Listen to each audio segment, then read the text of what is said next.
by this fact that without having done a lick of work, without having spent any time in class, without once walking into that library, in order to have anything to do with the graduating class of Harvard, its faculty, or its distinguished alumni, I make a damn good living playing someone who did.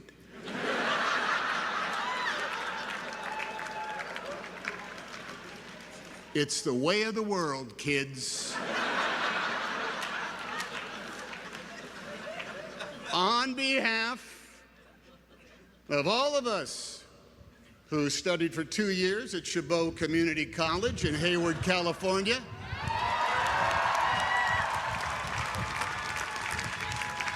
2 semesters at California State University, Sacramento,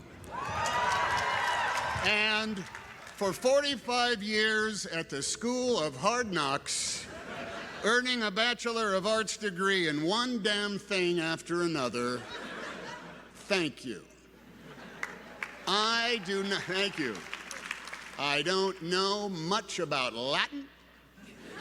I have no real passion for enzymes. And public global policy is something I scan in the newspaper just before I do the Wordle. And yet here I am, closing for Josiah, Palace, and Vic. Thank you, guys.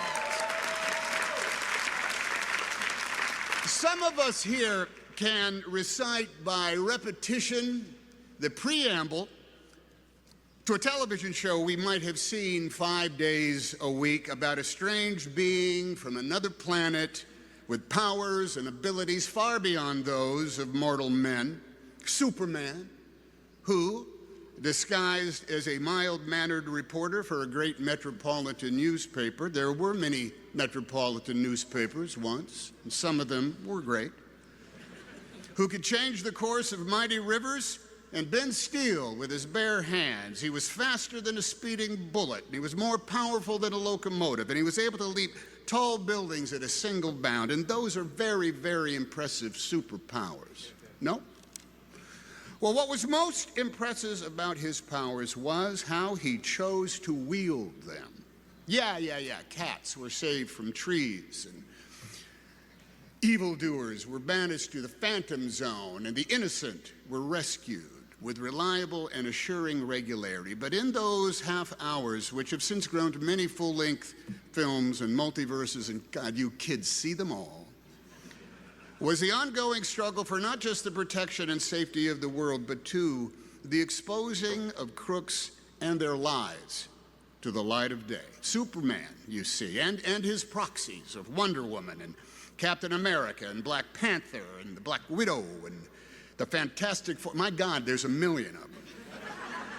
They are all enmeshed in that never-ending battle for truth, justice, and the American way. And in such a struggle, being a Superman is a plus, even with his one lethal weakness, exposure to chunks of the wreckage of his home planet destroyed by its own hubris and apathy. But hey, there ain't no Superman nor anyone else in his Justice League. There's just us on this planet. Now, on occasions such as this, beware of certain orators who resort to using sage quotations from historical figures, or the words of legends of literature and arts, or the name-dropping of famous friends as a claim to some kind of wisdom or super ability. Some people standing at this podium shouldn't be considered much more than lucky sots who are in the right place at the right time with the right goods and the right attitude. Or, as a man named Marlon Brando once said to me, Vic, would you pick up that name I just dropped?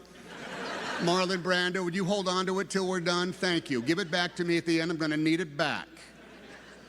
Yes, as a man named Marlon Brando once said to me on a message he left on my telephone answering machine, Tommy, handkerchief.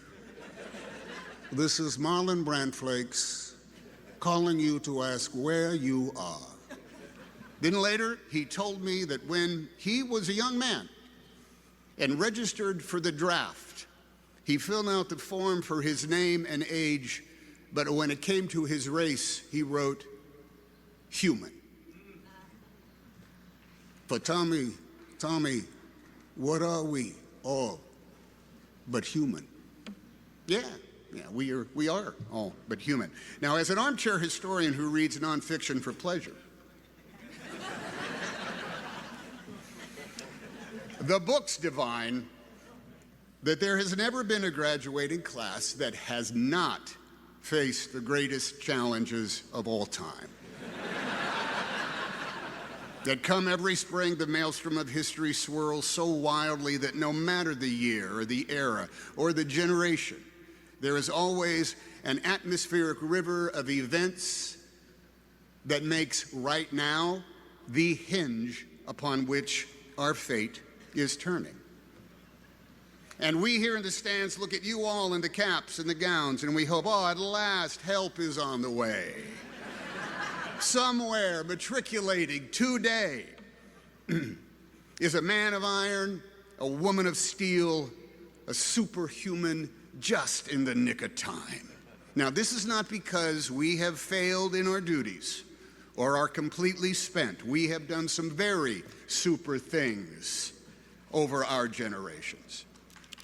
It's because we are all in a cage match, mixed martial arts battle royale with agents of hubris, apathy, intolerance, and braying incompetence, the malevolent equals to Imperial stormtroopers Lex Luthor and Loki.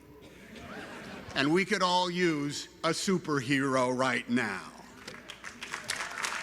Now, looking out at the flowing colors of Harvard Yard, the goofy big hands that clap, the balls that represent the world on which we live, the streamers and the piatas, and someone's very big face rendered large out there amongst the, there she is, that's it, that's it. We see beings who are young and restless, with energy and imagination, with righteousness and enlightenment and joy and compassion. And we celebrate your proclaimed wisdom and your worth ethic. We know no one is faster than a speeding bullet, to our shame, every day, to our shame. But we can still summon more power than a locomotive, and we are able to leap tall buildings at a single bound if we have the right gizmo. We can change the course of mighty rivers, if such a thing should be done. And we make machines that bend steel as easily as using our bare hands. And we know that to each other we often seem like strange beings from another planet, in habits and tastes and languages, with holidays and foods we eat, and names of the days of the week, all varying. We all have special powers and abilities far beyond the reach of other mortals. Some of us can repair a screen door with ease.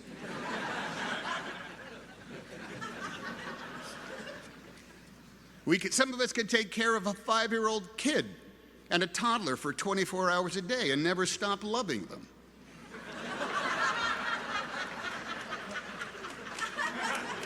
Some of us make sense of physics and economics and global policy. Some of us survive somehow on minimum earnings. Some of us graduate from college despite years of lockdowns and Zooms.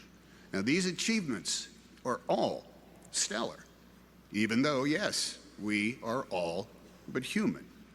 Still, we'd like to look up in the sky and see not a bird, not a plane, but, well, someone who is young and strong and super, who will fight the never-ending battle for truth, for justice, and for the American way. Someone who will take on that work. Now, all right.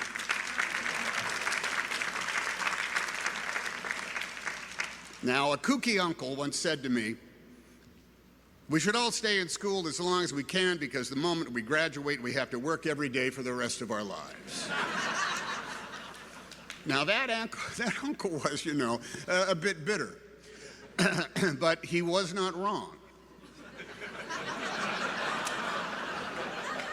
We all get to complain about the man, and we all have debts we got to pay, and we're all entitled to a day off to lay about. But the work that is called for, that we must do, has no expiration date.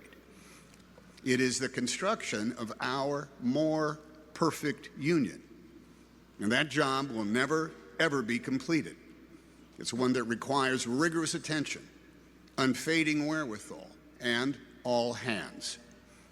The work is the keeping of the promises of our promised land, the practice of decency, the protection of freedom, and the promotion of liberty for all with no exceptions.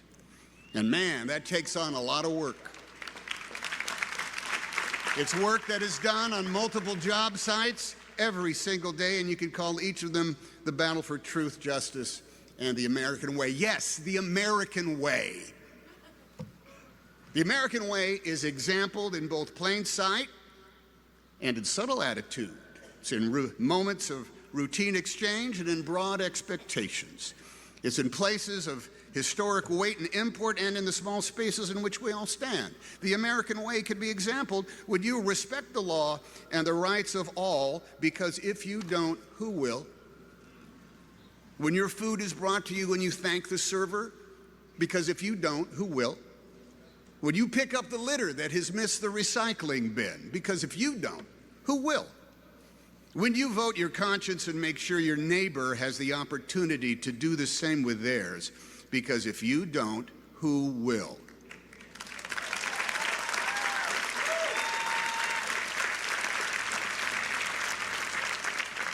When you make good on your victories and learn from your losses, because both are the results of proud and noble efforts.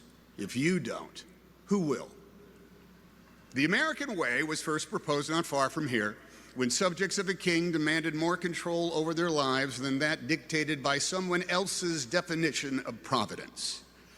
At the same time, women had no legal recourses. An entire segment of the population had been taken from their homeland and enslaved to work as chattel regardless of their age. And the original inhabitants of this continent, from sea to shining sea, the only ones who carried the DNA of America, were considered subhuman. Yet even with such paradox was written down the how-to. How to establish justice, ensure domestic tranquility, provide for the common defense, promote the general welfare, and secure those blessings of liberty for ourselves and our posterity, no matter as time and conflict and the institutions of our democracy would determine our gender, our race, our creed, our color, our chosen deities, or who we love. For it is our manifest destiny to pursue our own happiness. All of us, no exceptions, are entitled to the inalienable rights of liberty and freedom because we live in the United States of America.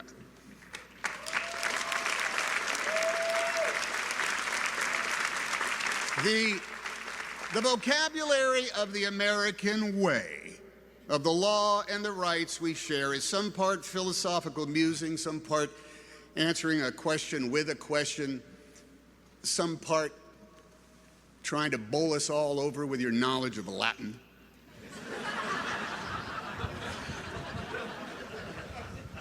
Some part answering the question with a question. And the rest is all practical. It's even physical, and it's certainly tangible. It's the language of telling the truth. What is truth again in Latin? Veritas. The language of telling the truth. It is in the vision quest for truth that we look to you newly incorporated members of the Justice League of Avengers to come to the rescue. For the truth to some is no longer empirical, it's no longer based on data, nor common sense, nor even common decency. Telling the truth is no longer the benchmark for public service. It's no longer the salve to our fears or the guide to our actions. Truth is now considered malleable by opinion and by zero-sum endgames. Imagery is manufactured with audacity, with purpose to achieve the primal task of marring the truth with mock logic, to achieve with fake expertise, with false sincerity, with phrases like, I'm just saying, or I'm just asking, you know, I'm just wondering. Now, literally, you cannot believe your eyes, and your ears will help others lie to you. Someone will report the world to you exactly as you wish it were, full of alternative facts, of conjured narrative meant to buttress the status quo and deny its offenses, or rejig the rules and muddy the playing field depending on where one is on the food chain and the moral spectrum. The American way can be demonstrated without ceasing as a perpetual prayer by every big shot and any plain Jane or Joe Blow. Justice can be an everyday pursuit, case by case, with both lightning speed and the slow, inevitable effect of gravity. Truth, though, truth. Truth feeds up in the high country, as elusive as serenity, yet as certain as the North Star and the Southern Cross. Truth is mined at the intersections of our chosen behaviors and our fixed habits, in our personal boundaries. Truth has synonyms such as honesty, honor, transparency, and yet the common practice of so many is to play fast and loose with those very words, to create enemies, to claim victimhood, to raise the mediocre into merit, and to make cloudy a vista that is actually crystal clear. Likewise, truth has opposites. Omission. You don't need to know that. Distraction. That's not the real story. This is. Opinion masquerading as clairvoyance. Oh, here's what is going to happen. And influence peddling. You know, a lot of people are saying. Truth, too, has a nemesis equal to any colored kryptonite. That, like a feral hound, is never too far off the path in the weeds and in the shadows, lying in wait for the lethal opportunity to bring truth down. And that beast is indifference, which will make moot all the permanence found in truth. Indifference will rust away the promise of our promised land. Propaganda and bald-faced lies will erode over time. Idolatry and imagery lose luster and effect. Ignorance and intolerance can be replaced by experience in the wink of an eye, but indifference will narrow the vision of America's people and make dim the light of Lady Liberty's symbolic torch. Indifference makes citizens into indentured servants held in labor by the despots and tyrants whose default setting is cynicism, who outlaw dissent and ban art and dialogue and books, who grab power any way they can, enabled by the subterfuge of their co-conspirators, rewarding the rationale of the complicit, and surging into the vacuum caused by the indifference of a people who have been made weary by struggle, so weary that they lose hope and are left to yearn to be saved by the fiction of superheroes. Every day, every year, and for every graduating class, there is a choice to be made. It's the same option for all grown-ups who have to decide to be one of three types of Americans: those who embrace liberty and freedom for all, those who won't, or those who are indifferent. Only the first do the work of creating a more perfect union, a nation indivisible. The others get in the way. In the never-ending battle you have all officially joined as of today, the difference is in how truly you believe and in how vociferously you promote and how tightly you hold to the truth that is self-evident, that of course we are all created equally, yet differently. And of course, we are all in this together. If we do the work, justice and the American way are within our grasp, no matter our gender, our faith, our station, our heritage or genetic makeup, the shade and hue of our flesh, or the continental birthplace of our ancestors. Why is that truth so hard for some to accept, much less respect? If you live in the United States of America, the responsibility is yours, ours. The effort is optional. But the truth is sacred, unalterable, chiseled into the stone of the foundation of our republic. All of us are able. None of us are super. We are the Americans. Liberty and justice is for us all. Because yes, we have specific names, and we have lived every year of our ages. But when it comes to race, we are all uniquely, magnificently, simply human. Or so said Marlon Brando to Tommy Tommy Handkerchief.